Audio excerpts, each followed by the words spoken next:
That was a tough go, wasn't it? Oh, the Bolts got battered by the Seattle Seahawks. I mean, here's all this enthusiasm. Jim Harbaugh's debut as head coach. All things new. New culture. Look at his resume, etc. They came out. Of course, they don't have Justin Herbert. I understand that. He wouldn't have played anyhow. But they came out and they looked terrible.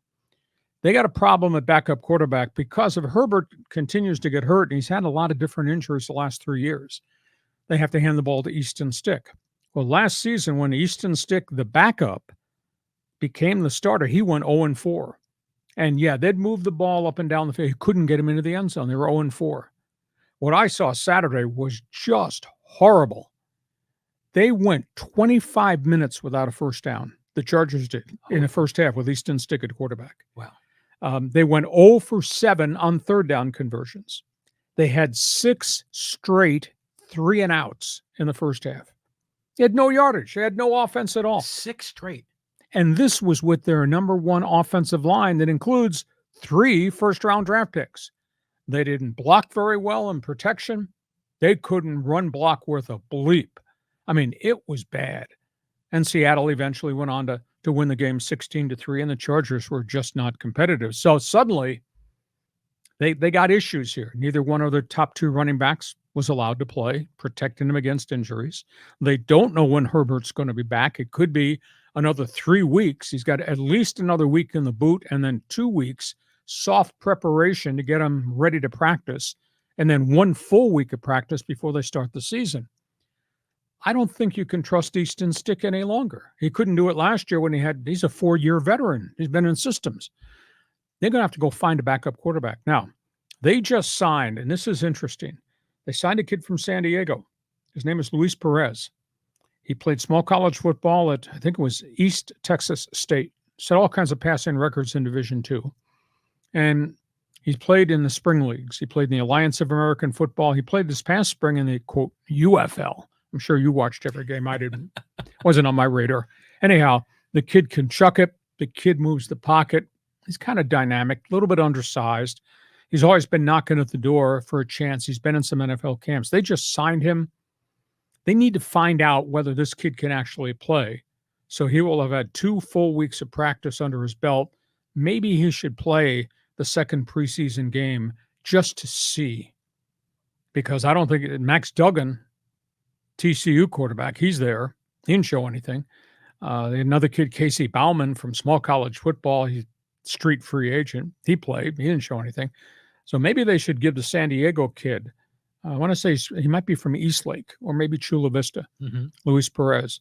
Give him an opportunity. They need to find the right guy. And if not, they need to go into the marketplace and find a true backup quarterback. Name comes to mind that I kind of like is C.J. Beathard, formerly 49ers, currently down in Jacksonville. Might be available. You know, trade a damn 7th-round pick and get a veteran in here who's played some. Either that or, do you know Joe Flacco's phone number? So How old's that guy? Yeah, well, 39, 40, but he played well. He came off the couch the middle of last season and played Minnesota. Like, you know, who needs preseason? Screw that.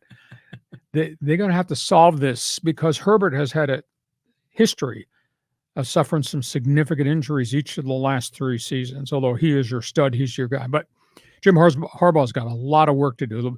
The defense played much more aggressively, a lot of blitzes. They kind of revealed a lot of stuff, which I was surprised because I don't think you normally reveal those many blitz packages in a preseason game, but they sent a lot of people. But it didn't help because Seattle made plays. And by the way, one of the things we've talked extensively about, because they got rid of their top 3 defensive tackles. The only guy back is Morgan Fox. Rest of them are kids. Seattle, without its top 2 running backs, Seattle ran for 155 on the Chargers defensively. So not the coming out party we expected from Harbaugh coming from Michigan. So he's got 2 games left in preseason to try to get this thing cranked up and get it ready. But I'm disappointed in Easton Stick because he had a great college career and you saw some things when he would play in years prior. He looked miserable. And all those number 1 draft picks in the offensive line didn't look very good either, which kind of really stunned me. So that's my theory on the Bolts. I'm sure somebody out there has got an opinion, but yours is? Well, you said in the best 15 that Jim Harbaugh does not want a quarterback controversy for the number 2 spot. Yeah, he didn't want to answer any questions about Easton Stick or Luis Perez or somebody from out there. Really.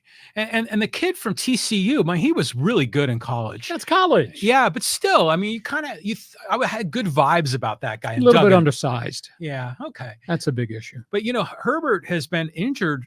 He was injured, obviously, last year with the finger. It was the finger, right? Finger, and the year before that, it was the ribs, and fractured ribs, and he played through that. He's tough as nails, but they got to be a little bit worried about if there's another injury, what's the backup plan, and can the backup play? Because Easton Stick, like I said, their season was falling apart last year.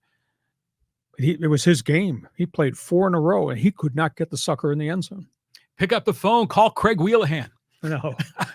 So that's where we are. Hey, Fans Forum, chat box is open.